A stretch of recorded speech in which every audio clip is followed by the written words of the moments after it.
Some people just don't know how to travel properly. That's what the flight attendant sneered as she shoved a little black girl's art bag down the aisle with her foot, like it was trash. She didn't know the bag held hand-painted dreams. She didn't know the girl's father was David Adebayo, a billionaire with zero tolerance for disrespect. And she definitely didn't know that in just 30 minutes, her career and the airline she worked for would be turned upside down. This is the true story of what happens when prejudice meets power and karma lands at 30,000 feet. The air in the boarding tunnel of John F. Kennedy International Airport's Terminal 4 was thick with the usual pre-flight cocktail of stale recycled air, jet fuel, and 1,000 unspoken anxieties. 12-year-old Amara Adebayo clutched her vibrant hand-painted art portfolio a little tighter. It wasn't just canvas and cardboard. It was a vessel of her dreams, filled with charcoal sketches and watercolor pieces she'd poured her heart into for the National Youth Art Showcase in London. Her mother, Elena, walked beside her, offering a reassuring smile. They were flying Transoceanic Airways, Flight 88, New York to London Heathrow. Amara had specifically chosen her seat, 22A, a window seat, hoping to sketch the clouds. Her portfolio, a sturdy but slim case, was adorned with her own swirling designs of cosmic nebulas and mythical creatures, a vibrant splash of color against the drab blues and grays of the airport. It was, by any measure, carry-on compliant. As they stepped onto the Boeing 777, the atmosphere shifted. The flight attendants at the door offered practiced plastic smiles. Amara and Elena made their way down the aisle, searching for their row. That's when they encountered Sarah Jenkins. Sarah, a flight attendant with 15 years under her belt, had a face that seemed permanently set in a frown of mild disapproval. Today, that frown was particularly pronounced. She was trying to manage the chaotic Tetris game of passengers stuffing oversized bags into the overhead compartments. "Excuse me, ma'am," Elena said politely, trying to navigate past Sarah to reach their seats. Sarah turned, her eyes briefly scanning Elena and then lingering on Amara, and more specifically on her brightly colored portfolio. "That won't fit up there if it's too thick," she said, her voice sharp, devoid of any warmth. It wasn't a question or an offer of assistance. It was an accusation before the fact. "Oh, it's quite slim," Amara piped up, eager to reassure. "It's my artwork. I designed it to fit." Sarah's lips thinned. "We'll see about that. Some people think the rules don't apply to them." Her gaze flicked over Amara's beaded braids before returning to the portfolio. Elena, sensing the unnecessary hostility, interjected smoothly. "It's regulation size, I assure you. We checked." They reached row 22. Amara, excited, looked up at the overhead bin above her seat. It was partially taken by a small, soft duffel bag, leaving ample space. "Look, Mommy, it'll fit perfectly." As Amara lifted her portfolio, ready to slide it in, Sarah Jenkins materialized beside her. "No, not like that. You're taking up too much space. It needs to go in sideways and further back." "But then it might get crushed," Amara protested, her voice small. "My drawings are in here. All bags need to be stowed correctly to ensure they don't fall out." Sarah snapped, her patience clearly non-existent. She reached up, roughly jostling the existing duffel bag. "This needs to go back further. Yours too." Before Amara or Elena could react further, Sarah, with an impatient sigh, reached for Amara's portfolio. Amara instinctively held it tighter. "I can do it," she said. "Just let me," Sarah insisted, her voice rising. She grabbed one end of the portfolio. In the ensuing brief tug of war, as Amara tried to guide it carefully and Sarah tried to shove it forcefully, the portfolio slipped. It didn't fall far, just a foot or so, landing on the carpeted aisle. But then the unthinkable happened. Sarah Jenkins, instead of picking it up or stepping around it, let out an exasperated, "Ugh," and with a deliberate, dismissive nudge of her foot, not quite a full-blown kick, but a contemptuous push with the side of her sensible black heel, slid Amara's portfolio further down the aisle, scraping it against the metal seat track. "Just get it out of the way. People are trying to board." A faint but sickening scratching sound was audible. Amara gasped, her eyes wide with disbelief and hurt. "You kicked my art." Tears welled up instantly. This wasn't just a bag, it was an extension of her. Her mother, Elena, who had been trying to maneuver her own small bag, turned fully at Amara's cry. She saw the portfolio askew on the floor, saw the look on Sarah Jenkins' face, a mixture of annoyance and smug indifference, and the tears streaming down her daughter's face. "How dare you?" Elena's voice was low, but it vibrated with a fierce protective instinct. "You deliberately pushed my daughter's belongings with your foot. That was completely uncalled for." Other passengers had stopped, their attention drawn by Amara's cry and Elena's indignant tone. A hush fell over the immediate vicinity. Sarah Jenkins, however, doubled down. "Ma'am, your daughter was blocking the aisle and her bag was not being stowed correctly. I simply moved it so other passengers could pass. It's my job to ensure safety and efficiency." She avoided eye contact with Amara, focusing on Elena with a patronizing calm. Perhaps if she learns to handle her belongings more appropriately, these things wouldn't happen. "She was handling it.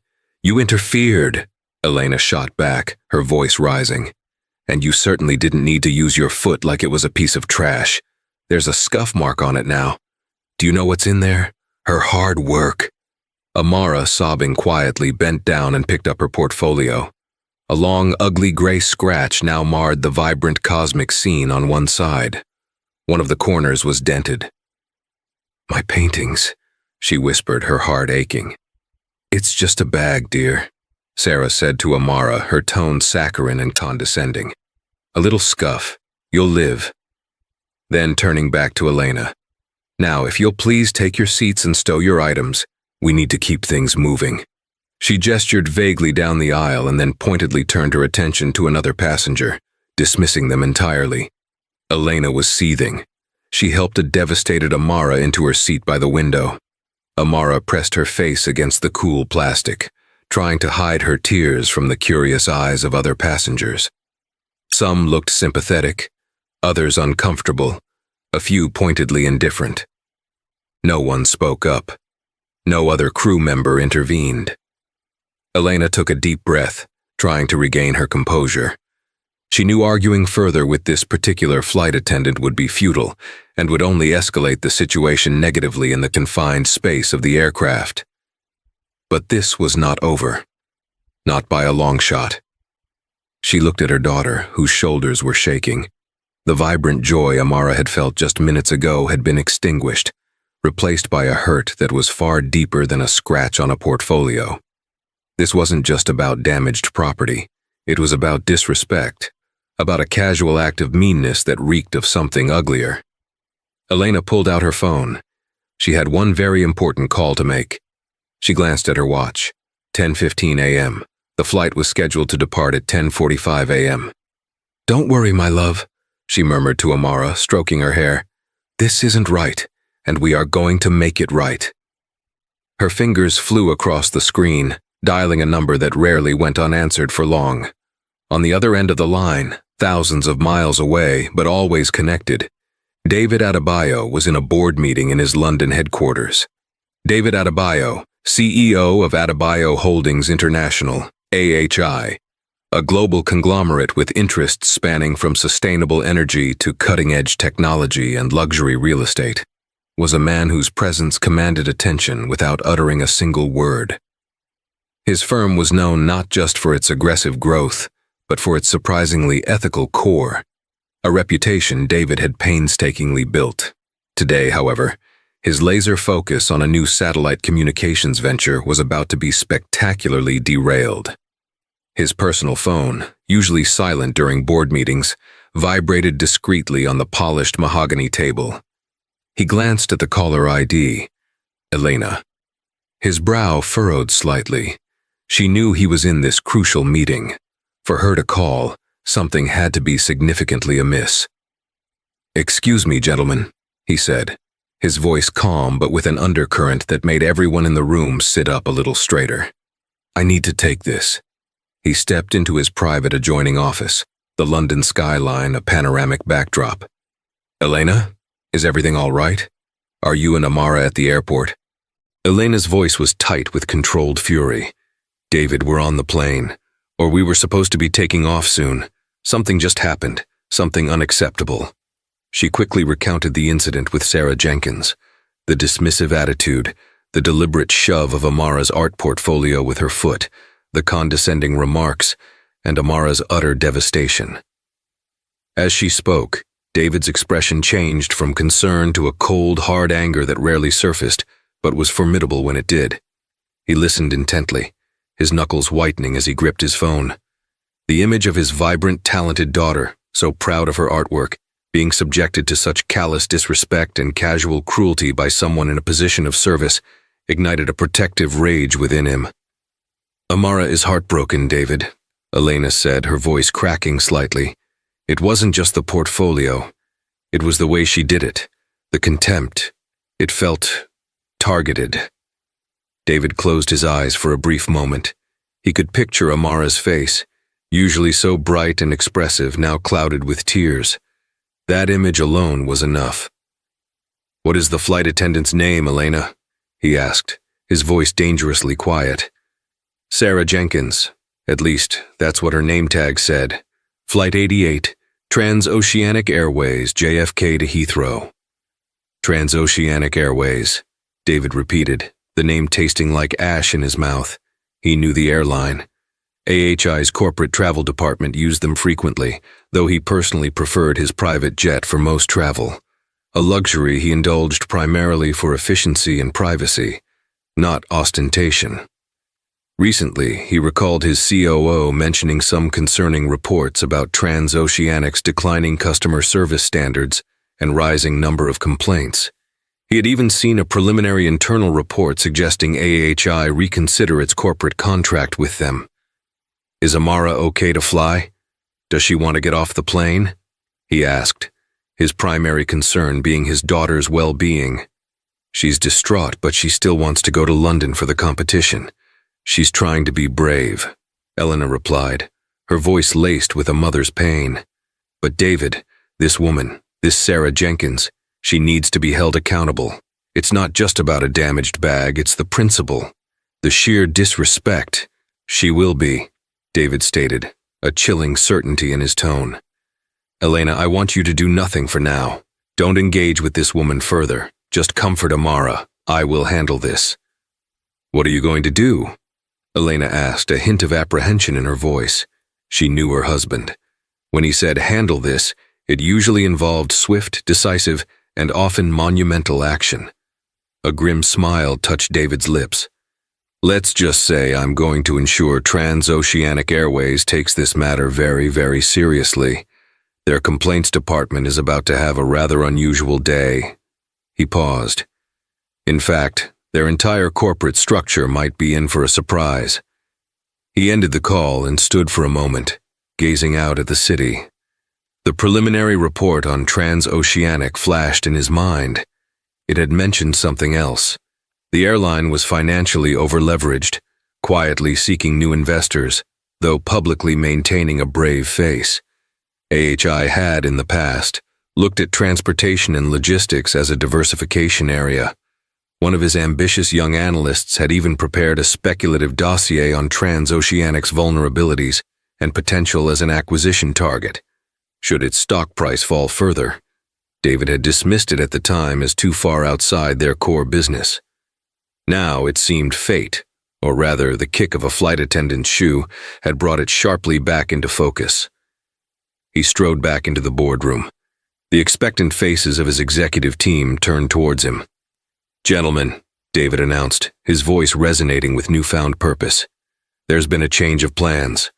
Michael, he addressed his chief financial officer. Remember that speculative file on Transoceanic Airways? The one about their current financial standing and market vulnerabilities? Michael Davies, a shrewd man with an encyclopedic memory for figures, nodded slowly. Yes, Mr. Adebayo. The Project Albatross file. Highly leveraged, some significant debt refinancing due in the next quarter. Stock has been underperforming. Get it, David commanded, and get our lead M&A team on a secure channel immediately. All of them. Legal too. I want to know everything about their current ownership structure, major shareholders and debt holders. And I want to know it within the hour." A stunned silence filled the room. Then a buzz of activity erupted. This was the David Adebayo they knew. Decisive, bold, and capable of turning on a dime if the situation warranted. "Sir, may I ask what precipitated this sudden interest?" Richard Hadley, his COO, ventured cautiously. David's eyes, usually warm, were like chips of obsidian. "My daughter was just mistreated by one of their employees. Her spirit momentarily was crushed. They kicked her dreams. So I'm going to buy the airline and teach them a lesson in corporate responsibility and basic human decency from the top down." He glanced at the clock on the wall. 10:25 a.m. New York time. Elena had called him around 10:20 a.m. "How long until that flight is wheels up?" he mused aloud. "Typically, doors close 10 to 15 minutes before departure," Hadley supplied. "So around 10:30 to 10:35 a.m. for a 10:45 a.m. departure." "Not if I can help it," David said. He picked up his personal phone again, this time dialing his chief of staff in New York. "Sylvia, I need you to do something for me, and it needs to happen immediately. I need to delay transoceanic Flight 88 from JFK to Heathrow. Find a way, a significant, unavoidable way. And then I need you to arrange for me to have a word with the highest-ranking transoceanic official available at JFK, right now." While his teams in London and New York scrambled, mobilizing with the speed and efficiency for which AHI was renowned, David Adebayo began his own quiet work. He had a few calls to make to some very influential people who held significant stakes in various financial institutions, some of which he knew were major creditors to Transoceanic Airways. The clock was ticking. 30 minutes. It was an audacious, almost impossible timeline for what he had in mind. But David Adebayo hadn't built his empire by believing in the impossible. He reshaped reality to fit his will, and right now, his will was focused on one thing: justice for Amara, and a lesson for Transoceanic Airways that they would never forget. Back on Flight 88, the doors had just been sealed with a pneumatic hiss. Amara was still staring forlornly out the window, the tear tracks drying on her cheeks. Elena held her hand, murmuring reassurances. Sarah Jenkins patrolled the aisle, her expression one of self-satisfied authority, occasionally glancing towards row 22 with a smirk. She had put those two in their place. Then the captain's voice came over the intercom, not with the usual pre-flight pleasantries, but with a tone of confused apology. Good morning, ladies and gentlemen. This is your captain speaking. We seem to have a slight, unexpected ground delay. We're being asked to hold at the gate for a few more minutes. We're not entirely sure of the reason yet, but we'll update you as soon as we know more. Please remain seated." A low murmur went through the cabin. Passengers exchanged puzzled glances. Sarah Jenkins looked momentarily flustered. Delays cost money and ruined schedules. She hoped it wasn't anything serious. She had a life to get to in London, too. Little did she know, the delay was not only serious, it was about her. And it was just the beginning. The few more minutes stretched into 10, then 15. The cabin of Transoceanic Flight 88 grew restless. Passengers grumbled, checked their watches, and made increasingly agitated calls. The air conditioning seemed to struggle against the collective impatience. Amara, initially still lost in her sadness, found a sliver of distraction in the unusual delay. "Why aren't we moving, Mommy?" she whispered. Elena squeezed her hand. "I don't know, sweetie, but your father is aware of what happened. He's looking into it." That was an understatement of colossal proportions. Sarah Jenkins, meanwhile, was becoming increasingly irritated. She conferred in hushed, urgent tones with the lead flight attendant near the galley. This was unprofessional, unprecedented even for such a last-minute, unexplained hold. She prided herself on smooth, on-time departures. This reflected badly on everyone. Suddenly, the captain's voice crackled over the intercom again, this time sounding even more perplexed. "Ladies and gentlemen, apologies again for this continued delay. We've now been informed that there is a VIP security protocol that needs to be addressed. We are being instructed to remain at the gate with the doors closed until further notice. I honestly have no further information for you at this time, but please bear with us. A VIP security protocol on a full commercial flight that had already sealed its doors. The passengers were now openly expressing their frustration. Speculation ran wild. Was there a bomb threat? A wanted criminal on board? Sarah Jenkins felt a prickle of unease. This was escalating beyond a simple technical glitch. At JFK's Terminal 4, in the Trans-Oceanic Airways station manager's office, a scene of controlled chaos was unfolding. Sylvia Chen, David Adebayo's New York chief of staff, a woman known for her unflappable demeanor and ruthless efficiency, had arrived like a polite but unstoppable force of nature. "Mr. Henderson," Sylvia said, addressing the flustered station manager, a portly man named Bill Henderson whose tie was already loosened. "As I explained, Mr. Adebayo requires an immediate conversation with you regarding a serious incident of misconduct by one of your flight crew aboard Flight 88. Furthermore, he has instructed that the flight be held until this matter is addressed to his satisfaction." Henderson sputtered. "Hold a flight? Based on what? Who is this Mr. Adebayo to demand such a thing? We have international aviation regulations, protocols. I can't just ground a London-bound 777 because someone had a bad flight experience." Sylvia's smile was thin, almost reptilian. "Mr. Adebayo is a significant global investor, and as of approximately 10 minutes ago, he initiated a series of financial maneuvers that I believe your corporate headquarters are just now becoming aware of. Let's just say Transoceanic's continued operational solvency might hinge on his goodwill. Are you quite sure you wish to dismiss his request so lightly?" Henderson paled.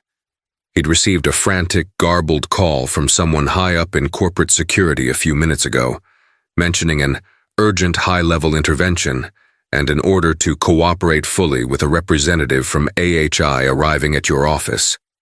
He hadn't connected the dots until this very moment. AHI, Adebayo Holdings International. He knew that name. Everyone in the financial world knew that name. His bluster deflated instantly. AHI? The AHI? He sank into his chair. What exactly is the nature of this misconduct? Sylvia laid out the details of Sarah Jenkins's interaction with Amara Adebayo, her tone factual and devoid of emotion, which somehow made the account even more damning. She mentioned the kicked art portfolio, the dismissive attitude, the racial undertones Elena had perceived. Henderson listened, his face growing grimmer by the second. He dealt with customer complaints daily, but this was different. This involved the daughter of a man who could, metaphorically speaking, buy and sell him and perhaps the entire airline before breakfast. "This is deeply concerning," Henderson stammered, mopping his brow. "Unacceptable if true." "Oh, it's true, Mr. Henderson," Sylvia assured him. "And Mr. Adebayo is not a man who tolerates such behavior, especially towards his family. He is en route to this airport. He wishes to speak with Miss Jenkins personally, and he wishes for her to be removed from the flight, pending a full investigation." Remove a crew member from a sealed aircraft just before takeoff. Henderson wrung his hands. "The paperwork alone, the crew rescheduling, it will delay the flight for hours." "That is a transoceanic problem, Mr. Henderson," Sylvia said coolly. "Not Mr. Adebayo's. He is already taking significant steps to address what he perceives as systemic issues within your airline. Consider this your first opportunity to demonstrate a commitment to rectifying them." The secure line on Henderson's desk buzzed. It was the direct line from Transoceanic's corporate headquarters. He picked it up with a trembling hand. The voice on the other end was panicked, urgent, and confirmatory of everything Sylvia had implied. A major shareholder was rumored to be dumping stock, credit lines were being reviewed, and a hostile takeover bid by an unnamed entity with colossal financial backing was suddenly a terrifyingly real possibility. The only name being whispered in connection with this maelstrom was Adebayo. Henderson hung up, looking like a man who had seen a ghost. "The flight will remain grounded," he said to Sylvia, his voice hoarse. "And Miss Jenkins will be..." escorted off the aircraft to meet with Mr. Adebayo upon his arrival. On board Flight 88, the captain's voice came on again, 35 minutes after the scheduled departure time. Ladies and gentlemen, we have a further update. It appears there is a specific personnel issue that needs to be addressed on the ground. We will be deplaning one of our crew members. This is a highly unusual situation, and we sincerely apologize for the significant delay this will cause. We ask for your continued patience. A wave of disbelief and anger swept through the cabin. Deplaning a crew member? What on earth could warrant that? Sarah Jenkins, who had been standing near the front galley, felt a cold dread seep into her bones. Personnel issue? She looked at the lead flight attendant, Mark, whose face was pale and unreadable. Just then, the cockpit door opened and the first officer emerged. He walked directly to Sarah. "Sarah," he said, his voice low and strained. "You need to come with me. Station manager wants to see you. Now." "Me?" Sarah's voice was a squeak. "Why? What's going on?" Her mind raced. Was it about that girl, that stupid bag? Surely not. It was a minor incident, blown out of proportion by an oversensitive mother. "I don't have the details," the first officer said, his eyes avoiding hers. "But it's not optional. Grab your things. We have to reopen the door." The humiliation was intense. As Sarah Jenkins, under the bewildered and suspicious gaze of every passenger on Flight 88, gathered her small crew bag, the forward port side door was unsealed, and the jet bridge, which had begun to retract, was slowly maneuvered back into place. The whispers were deafening. Elena watched Sarah's walk of shame, her expression impassive. Amara, however, peeked over the seat, a mixture of confusion and a dawning understanding in her eyes. She saw Sarah Jenkins's face, no longer smug, but pale and frightened. As Sarah stepped onto the jet bridge, Bill Henderson, the station manager, was waiting for her, his face a mask of grim formality. "Miss Jenkins," he said, "please come with me. There's someone who needs to speak with you." Sarah, bewildered and defensive, followed him into the terminal, back towards the gate area. Her mind was a whirlwind. What could this possibly be about? Who was this someone? They didn't have to wait long. Striding through the terminal with an entourage that included Sylvia Chen and two rather large, stern-looking security personnel, who were definitely not JFK regulars, was a man who radiated an aura of immense power and absolute authority. He was impeccably dressed in a tailored suit that whispered, rather than shouted, its expense. His expression was one of profound, icy disapproval. It was David Adebayo.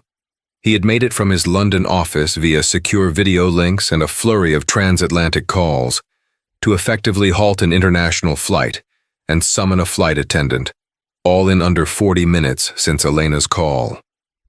His physical arrival at JFK was a mere formality, an exclamation point to a sentence already written. Though, of course, Sarah Jenkins didn't know any of this. She just saw a very imposing, very angry-looking man heading straight for her. Bill Henderson gestured weakly toward Sarah. "Mr. Adebayo, this is flight attendant Sarah Jenkins." David Adebayo stopped a few feet from Sarah. His eyes, cold and piercing, bored into her. For a moment he said nothing, simply observing her, letting the silence stretch to an uncomfortable, almost unbearable length. Sarah felt herself shrink under his gaze. Finally he spoke, his voice a low, controlled rumble that carried more menace than any shout. "Miss Jenkins," he began, "my name is David Adebayo. My daughter Amara was a passenger on your flight today. She was the 12-year-old girl whose art portfolio you felt entitled to kick." Sarah's blood ran cold. His daughter? This formidable man was the father of that girl? The little scuff and just a bag remarks now echoed mockingly in her mind. The full, terrifying weight of her actions, of her casual cruelty, was beginning to dawn on Sarah Jenkins. This was not just an upset parent. This was something else entirely. The ground beneath her feet, which had felt so solid just an hour ago, now seemed to be cracking wide open. Sarah Jenkins stared at David Adebayo. her mind struggling to process the impossible. The father of the girl with the art portfolio was this man. This powerful, imposing figure who had apparently halted an international flight with a snap of his fingers. It was a script from a nightmare. I was simply trying to ensure baggage was stowed correctly, sir, she stammered, her earlier arrogance completely gone, replaced by a rising panic. It was a misunderstanding. The aisle was blocked. David Adebayo cut her off with a slight, almost imperceptible lift of his hand. The gesture, though small, carried an undeniable weight of command. Miss Jenkins, I have been fully briefed on the incident. There was no misunderstanding. There was unprofessionalism. There was a distinct lack of courtesy. And there was an act of petty aggression towards a child. My child. His voice remained level, almost quiet, yet each word landed like a hammer blow. My daughter was excited about her trip. She was carrying artwork she had poured her soul into. You treated her and her property with contempt. I apologize if it came across that way, Sarah mumbled, her gaze fixed on the floor. I didn't mean to cause any distress. You didn't mean to, David Adebayo echoed, a dangerous glint in his eyes. My daughter was in tears, Miss Jenkins. Tears because of your deliberate actions. The damage to her portfolio is minor compared to the damage to her spirit in that moment. That, Miss Jenkins, is something I do not take lightly. Bill Henderson, the station manager, hovered nervously nearby, looking like he wished the earth would swallow him whole. Sylvia Chen stood a little behind Mr. Adebayo, an impassive observer holding a tablet. Sir, I assure you, Transoceanic Airways takes all passenger complaints very seriously. Henderson interjected, trying to regain some semblance of control, however illusory. Miss Jenkins will be subject to a full internal review. We will ensure appropriate disciplinary action is taken. David Adebayo turned his cool gaze on Henderson. Mr. Henderson, with all due respect, your airline's internal review processes are, at this moment, the least of my concerns. And also, perhaps, the most. He paused, letting the cryptic remark hang in the air. Then he looked back at Sarah. Miss Jenkins, your employment with Transoceanic Airways is terminated, effective immediately. Sarah's head snapped up, her eyes wide with shock and disbelief. Terminated? You can't do that. I have a union. There are procedures. Mr. Adebayo, Henderson began, equally shocked, while her actions were clearly inappropriate. Summary dismissal on the spot. I don't have that authority directly. It needs to go through HR, through the proper channels. David Adebayo's lips curved into a smile that held no warmth, only a chilling certainty. Ah, but Mr. Henderson, that's where you are mistaken. You see, the proper channels, as you call them, are currently undergoing a rather significant restructuring. He gestured to Sylvia, who tapped her tablet. Sylvia, perhaps you could update Mr. Henderson and Miss Jenkins on the latest developments regarding the ownership of Transoceanic Airways. Sylvia stepped forward, her expression neutral. Certainly, Mr. Adebayo. Approximately 20 minutes ago, Adebayo Holdings International, through a series of pre-negotiated contingent acquisitions and emergency capital injections, triggered by specific covenant breaches in Transoceanic's debt agreements. Breaches, I might add, that were somewhat accelerated by sudden market pressures this morning, secured a controlling interest in Transoceanic Airways' parent company, Global Air Transit Group. She paused for effect. Henderson's jaw literally dropped. Sarah Jenkins looked utterly bewildered, as if Sylvia were speaking a foreign language. Sylvia continued, Mr. David Adebayo is, as of this moment, the de facto majority shareholder and has initiated proceedings to reconstitute the board.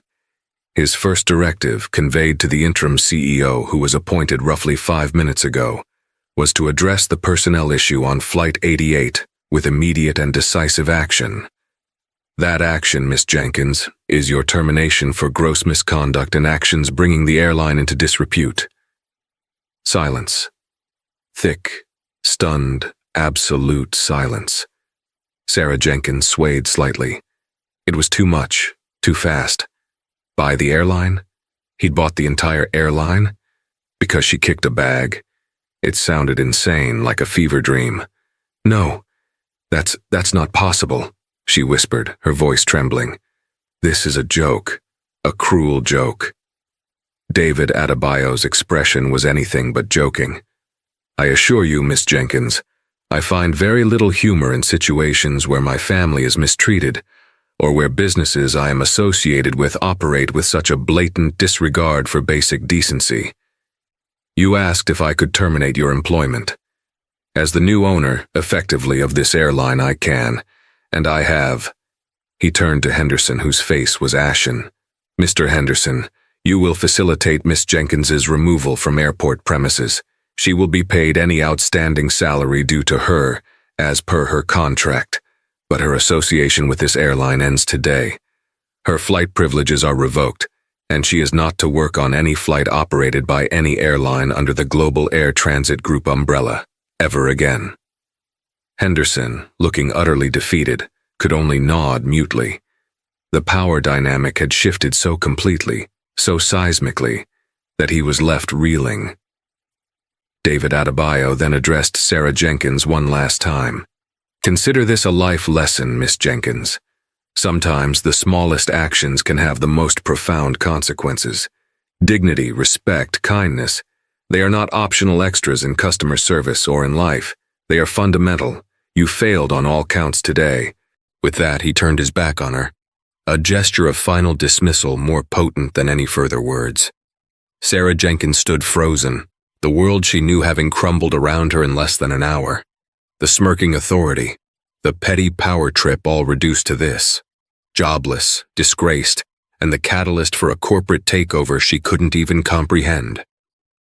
"Sylvia," David Adebayo said, his tone shifting back to business. "Ensure Flight 88 is prepared for departure as soon as a replacement crew member can be found. Offer all passengers complimentary premium upgrades for their next flight with us, and issue a formal apology from the airline for the delay and the unfortunate incident they witnessed. I want a full review of Transoceanic's customer service training protocols, complaint handling procedures, and diversity and inclusion policies on my desk by Monday." "Yes, Mr. Adebayo," Sylvia replied, already typing furiously into her tablet. David Adebayo then did something unexpected. He walked towards the gate where Flight 88 was still docked, passengers peering curiously through the windows. He nodded to the gate agent. "I'd like to board the aircraft for a moment, to speak to my daughter, and perhaps to the other passengers." The gate agent, wide-eyed and aware that something monumental had just occurred, though not the full extent of it, quickly complied. David Adebayo stepped onto Flight 88. A hush fell over the cabin as this imposing, impeccably dressed man walked down the aisle. He stopped at row 22. Amara looked up, her eyes red-rimmed, but now wide with a mixture of awe and dawning realization. Elena simply looked at her husband with an expression of profound understanding and quiet pride.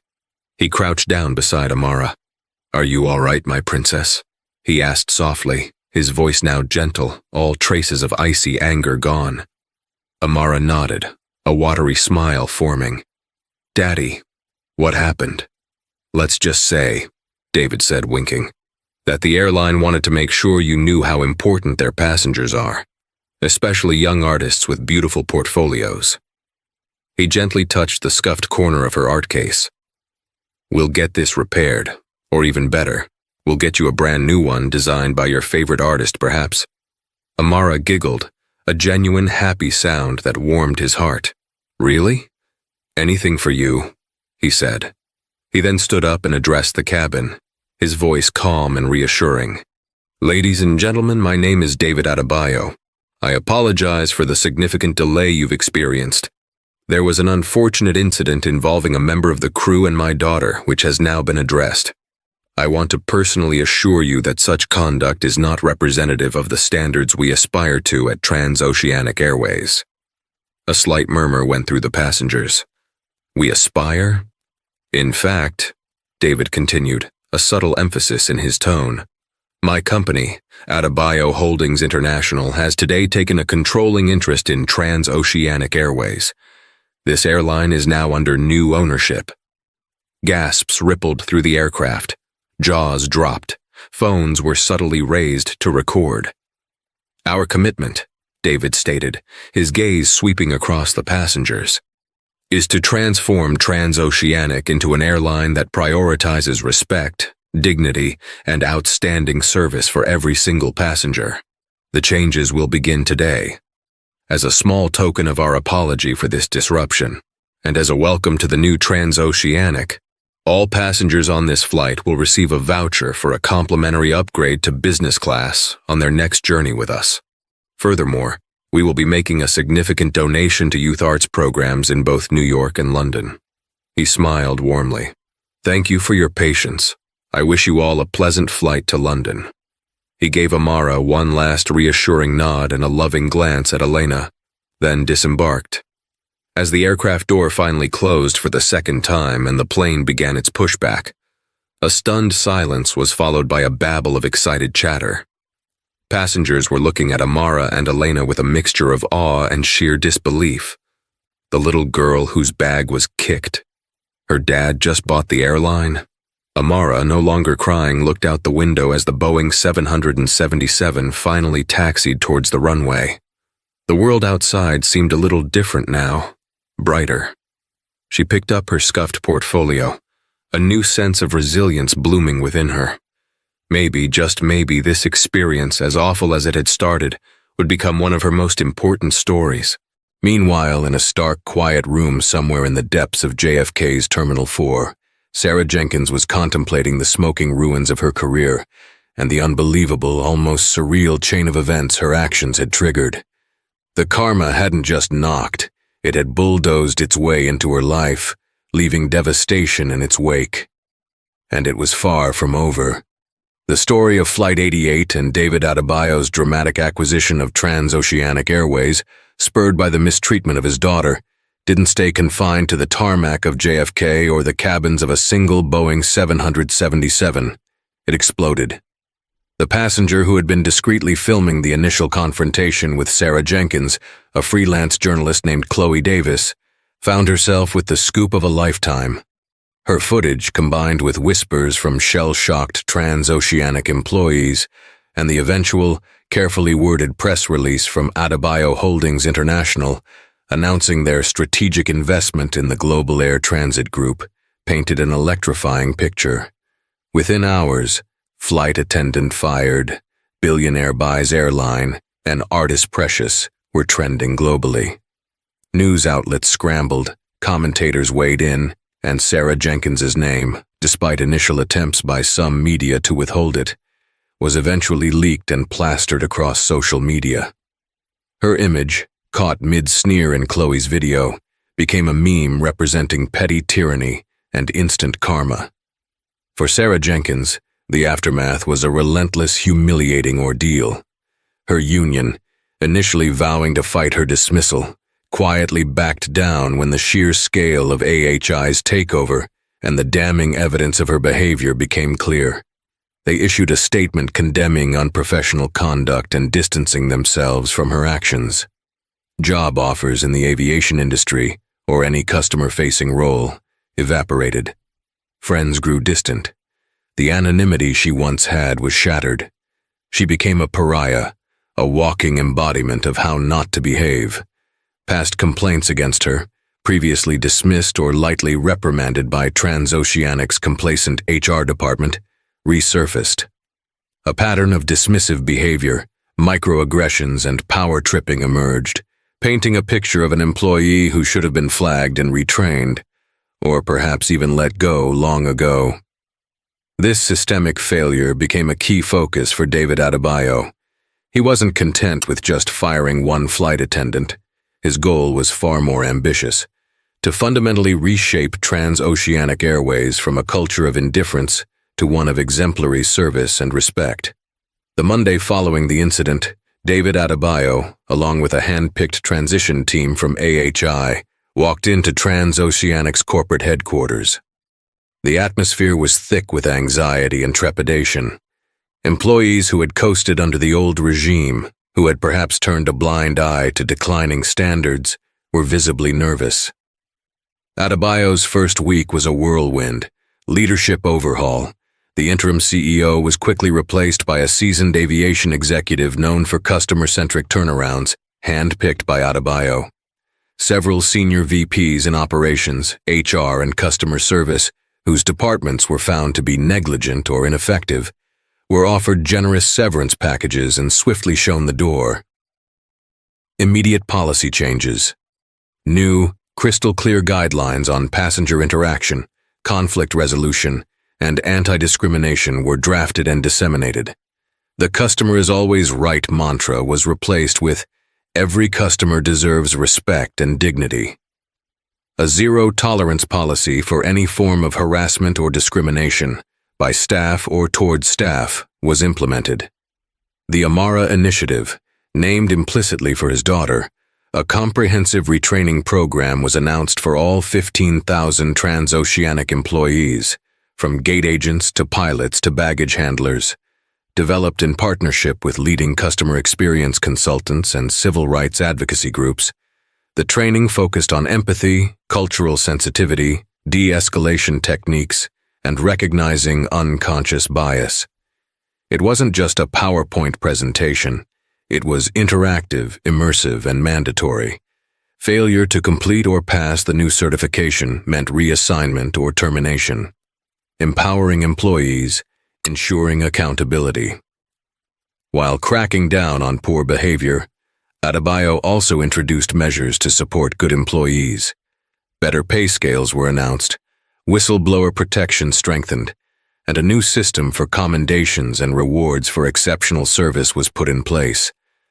The goal was to make employees proud to work for the new Transoceanic. Listening tour. Adebayo and his top team spent weeks flying on transoceanic routes, not in first class, but in coach, talking to passengers and crew, observing operations firsthand, and gathering feedback. He held town halls with employees at major hubs, including JFK, Heathrow, and Los Angeles International Airport, LAX. The changes were not without resistance. Some longtime employees grumbled about the new regime. The cost of the retraining and fleet upgrades, another of Adebayo's initiatives to improve the passenger experience, was substantial. Wall Street analysts questioned the aggressive pace and the focus on soft metrics like customer satisfaction over immediate profit maximization. But David Adebayo was resolute. Profitability will follow excellence, he stated in a widely publicized interview. We are not just fixing an airline. We are building a brand synonymous with respect. That is a long-term investment, and it is non-negotiable. Amara, back in London after her art competition, where, inspired and more determined than ever, she won a special commendation, found herself an unintentional icon. Letters and messages poured in from people who had faced similar disrespectful treatment in various service industries. She became a quiet symbol of standing up to casual injustice. With her parents' guidance, she and David established the Art Sparks Foundation, funded by that initial donation Adebayo promised on the flight. The foundation's mission was to provide art supplies and mentorship to underserved children, fostering creativity and self-expression. Amara's scuffed portfolio, now retired and holding a place of honor in her room, was a reminder of how something ugly could spark something beautiful. The hard karma for Sarah Jenkins continued to unfold in unexpected ways. One particularly damaging twist came when a former colleague, emboldened by the new leadership at Transoceanic, came forward with evidence that Sarah had been involved in a small but persistent ring of employees who pilfered items from passenger luggage on less crowded international flights. The evidence, including security footage that had been previously lost by a complicit supervisor, also now fired, was damning. This led to a police investigation. Sarah Jenkins, already a public disgrace, now faced potential criminal charges. The petty tyrant who had lorded her minimal authority over passengers found herself facing the full, impartial weight of the law. Her attempts to garner public sympathy by claiming she was a scapegoat failed miserably in the face of mounting evidence of a sustained pattern of misconduct. The legal battles were drawn out, but eventually, Sarah was convicted of several counts of theft. The sentence wasn't lengthy, but the public humiliation and the criminal record ensured she would never work in any position of trust again. She lost her apartment, her remaining friends dwindled, and she was forced to confront the devastating consequences of her choices, born from bitterness and a sense of entitlement. The kick, it turned out, was the least of her transgressions, merely the one that brought her entire house of cards crashing down. Meanwhile, Transoceanic Airways, under Adebayo's stewardship, began a slow but steady transformation. Passenger satisfaction scores, initially abysmal, started to climb. Employees, seeing genuine change and investment in their well-being, began to embrace the new culture. The airline's livery was subtly updated, its slogan changed to "Flying with Respect." There were still challenges. Turning around a behemoth like Transoceanic was like turning an oil tanker. But David Adebayo, fueled by the memory of his daughter's tears and a deep-seated belief in doing the right thing on a grand scale, was in it for the long haul. He hadn't just bought an airline to punish one errant employee. He had bought it to make a statement, to prove that wealth and power could be wielded as forces for positive systemic change. The ripple effects were felt across the industry. Other airlines, seeing the public response to Transoceanic's new direction and the potential loss of market share to a competitor suddenly dedicated to superior service, began to reevaluate their own training and customer care protocols. The Adebayo effect, as some analysts termed it, was raising the bar for everyone. One evening, months later, David Adebayo was reviewing the latest passenger feedback reports for Transoceanic. There was a handwritten note from an elderly woman who praised a gate agent for going above and beyond to help her make a tight connection. There was an email from a family thanking a flight attendant for being exceptionally kind to their autistic child. These were small stories, but they were the green shoots of the new culture he was trying to build. He smiled, a genuine, tired but satisfied smile. The cost had been enormous, the effort monumental. But as he looked at a framed photo on his desk, Amara beaming, holding her art competition award, he knew it was worth every penny, every sleepless night. Justice for one had become an opportunity for many. The journey of transforming Transoceanic Airways wasn't a straight flight path. It encountered significant turbulence, revealing further layers of rot within the old system, and testing David Adebayo's resolve in ways he hadn't fully anticipated. The union showdown and the hidden agenda. While Sarah Jenkins's local union chapter had quickly abandoned her individual case, the National Flight Attendants Union, a formidable organization, initially viewed Adebayo's sweeping changes and summary dismissals. There had been a few more beyond Jenkins, as investigations uncovered other deeply problematic employees, with suspicion. They saw it as a potential union-busting tactic disguised as a moral crusade. Arthur Vance, the union's grizzled, hard-nosed president, requested a meeting with Adebayo. Vance was a veteran negotiator, used to dealing with airline executives who saw unions purely as an obstacle. He came into the meeting expecting a battle of attrition. "Mr. Adebayo," Vance began, his tone confrontational. "While we don't condone the behavior of Miss Jenkins, your methods are aggressive. You're sidelining decades of established procedure. My members are worried. They see firings, they see massive retraining, and they fear their rights are being trampled by a new owner with deep pockets and a personal vendetta." David listened patiently. When Vance finished, Adebayo didn't argue.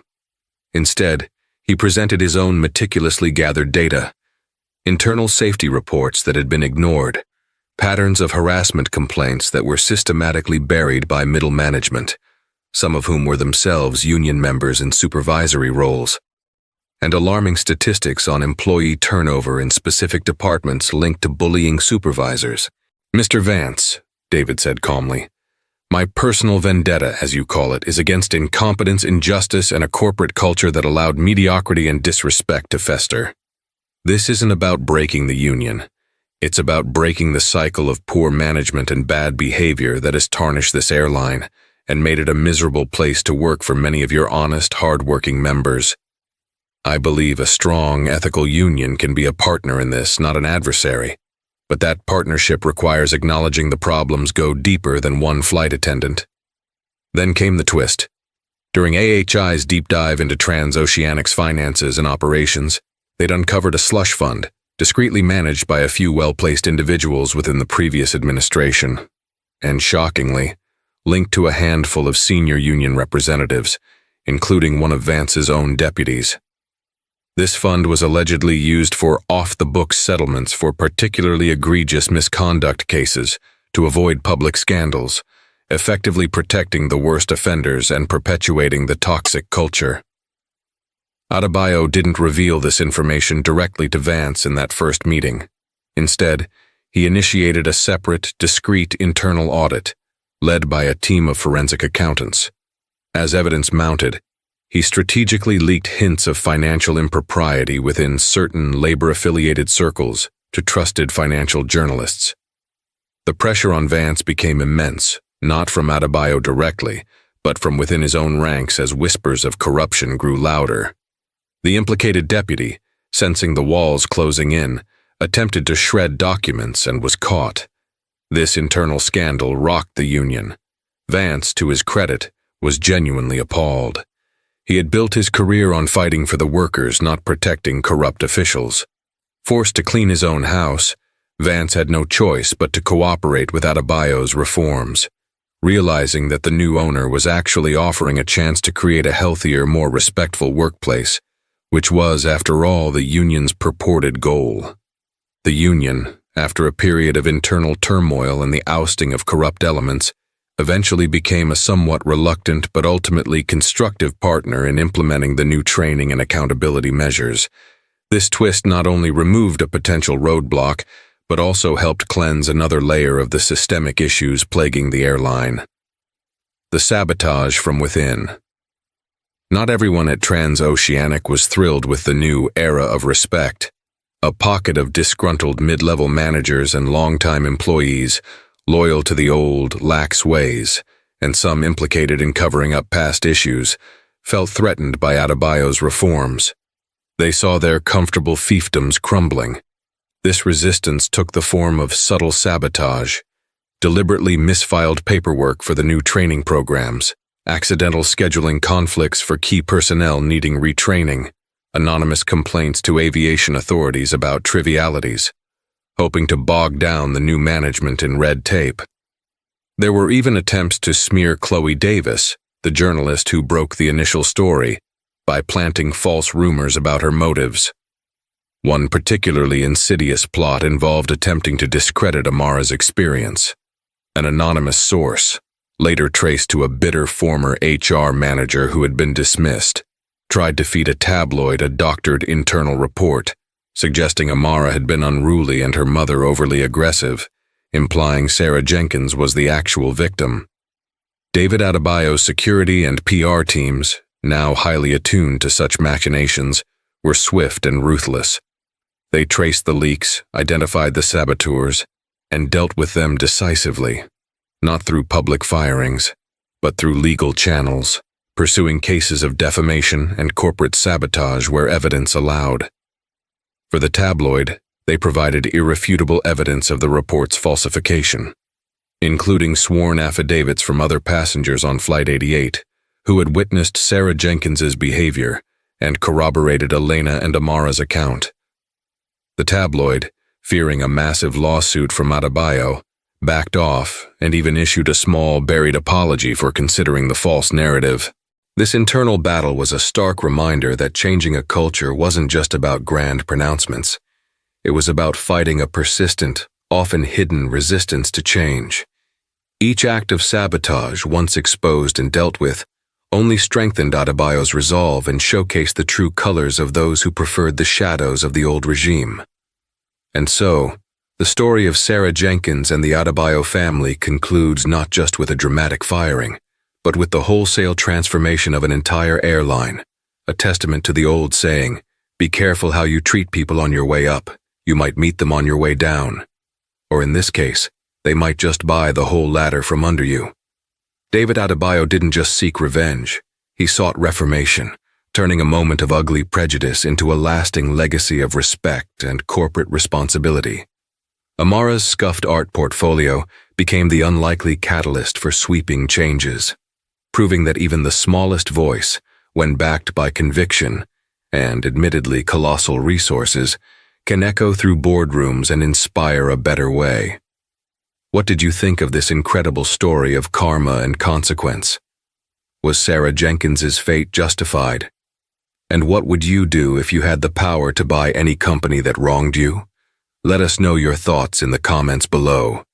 If this story captivated you, please give it a thumbs up, share it with your friends who love a good tale of justice served, and don't forget to hit that subscribe button and the notification bell so you don't miss our next incredible true-ish story. Thanks for watching.